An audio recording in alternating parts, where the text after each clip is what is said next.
Inside Outside Innovation is the podcast that brings you the best and the brightest in the world of startups and innovation. I'm your host, Brian Ardinger, founder of InsideOutside.io, a provider of research, events, and consulting services that help innovators and entrepreneurs build better products, launch new ideas, and compete in a world of change and disruption. Each week, we'll give you a front row seat to the latest thinking, tools, tactics, and trends in collaborative innovation. Let's get started. Welcome to another episode of Inside Outside Innovation. I'm your host, Brian Ardinger, and as always, we have another amazing guest. Today with me is Lorrie Vogel. Lorrie is the founder of the innovation consultancy ImagineNOW and a Nike expat of over 20 years, formerly at the VP of Material Science and Innovation at Nike. So Lorrie, welcome to the show. Thank you, Brian. It's great to be here. I'm excited to have you on the show. I think we met a couple of years ago at one of the innovation conferences, and you just left Nike, and we're talking a lot about some of the processes and things along those lines. And now we finally get to reconnect because you're coming out to Nebraska for the Inside Outside Innovation Summit here in a couple of weeks in October. So I wanted to have you on the show to talk a little bit about some of your experiences and to give folks in the audience a preview of what they should hear. Tell us a little bit about your experience and how you got involved in innovation in the first place. I started out at Nike probably over 20 years ago. But my background is in industrial design. So I started out like heading up design. And then from that, I moved into heading up innovation. And then Nike got heavily into sustainability. So then I was focusing on sustainable design and sustainable innovation. And then my last role at Nike, I was the VP of Material Science and Innovation. So I'd say the bulk of my career has all been around design and innovation and trying to do it in a more sustainable way. The key for me is that the majority of my work is focused around looking at emerging science and technology and figuring out how to apply that and making sure we have the right systems in place. And so since I've left Nike, I've been doing that type of work with my consultancy. So I go into companies and I help them look at how is their innovation teams, how are they working, how are their systems, that type of thing.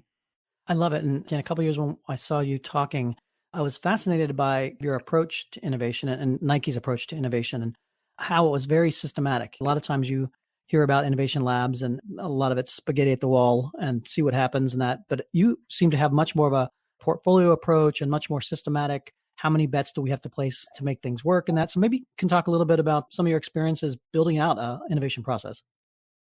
I think it's really interesting because every team is really different. And you're right. A lot of groups have things where they just throw shots at the wall. But even when they throw shots at the wall, they have some kind of process, right? I would say with Nike, like one of the key processes, they do a lot of early prototyping. So they try and make things early so you can see them.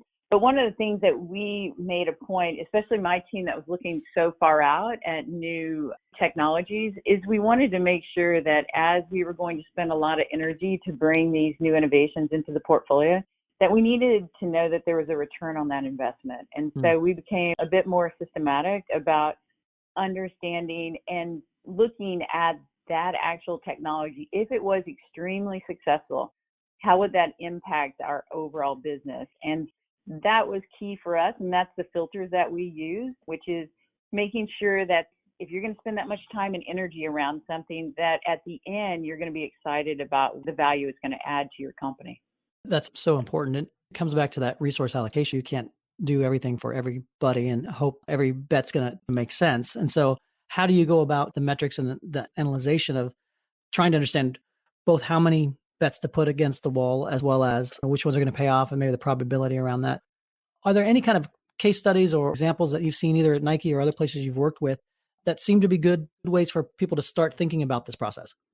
I think the number one thing is that if currently you're working in innovation and you don't have some type of filter system to understand if these projects are things like even from your team in general, so that if there hasn't been a whole group looking at what are the correct filters, for example, so if I'm going to evaluate a new innovation, what am I looking at most importantly? Am I looking at the fact that this new innovation is going to drive revenue? Is it going to decrease costs?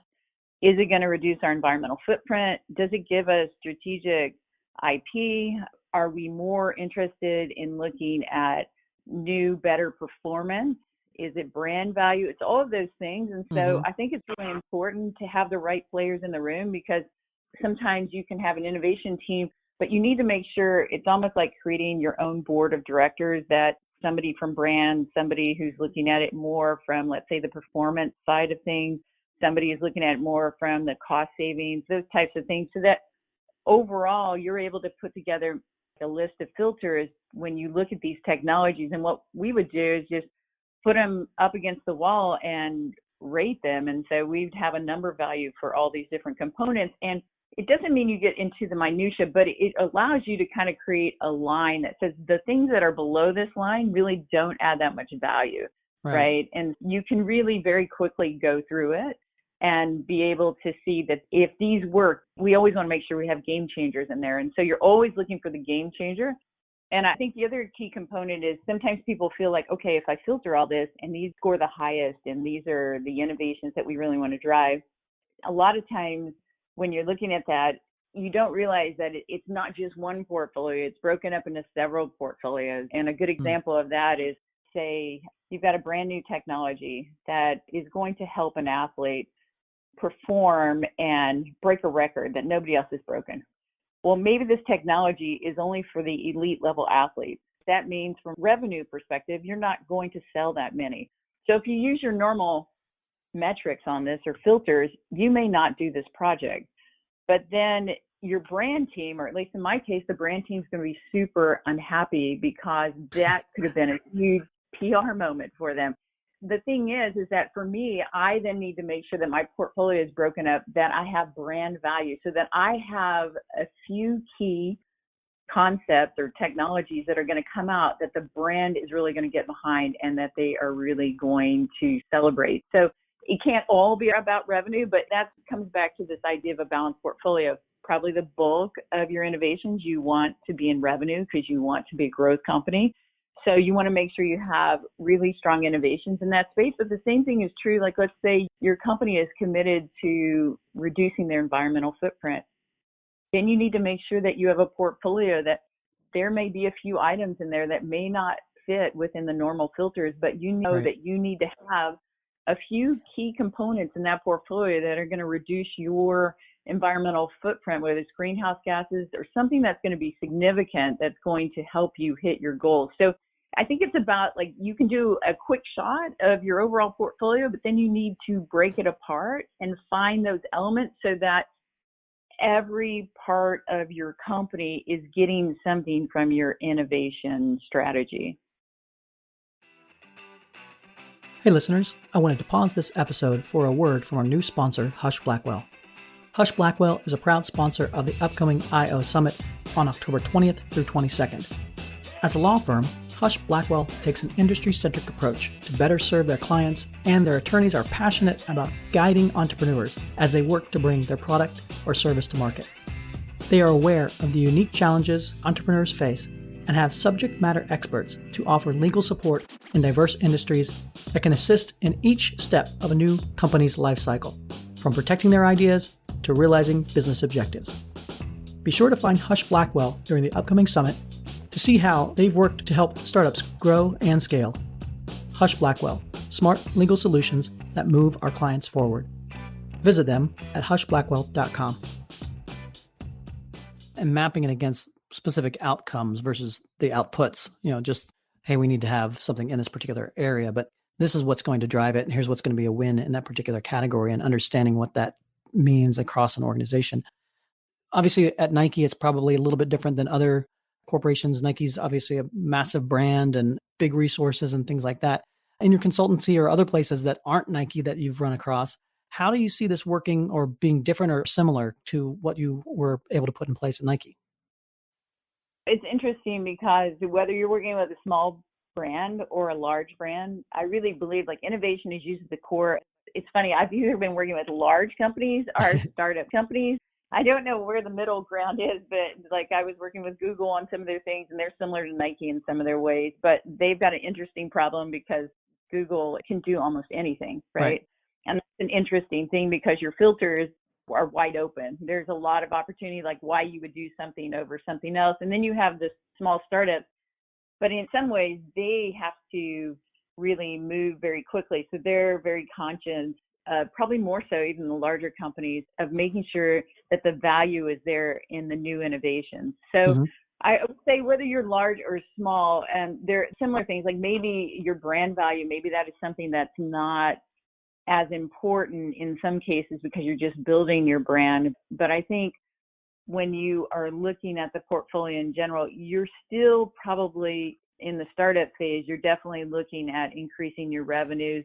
Your cost savings may not be as important at that time. You want to show people what is the growth opportunities for this company. And so I think in most cases, it's being really thoughtful around what is it and what stage you are in your company. And so I think in some ways they're similar, but it's more about, you don't want this to be in a vacuum. And that is where I've found in some companies where there's an innovation group in the corner that's creating their own filters for what they think is important. And a lot of times in the innovation teams, you have people who are more design engineer type. So sometimes you'll find your portfolio focus more around, can I make this happen? Is this Right. possible?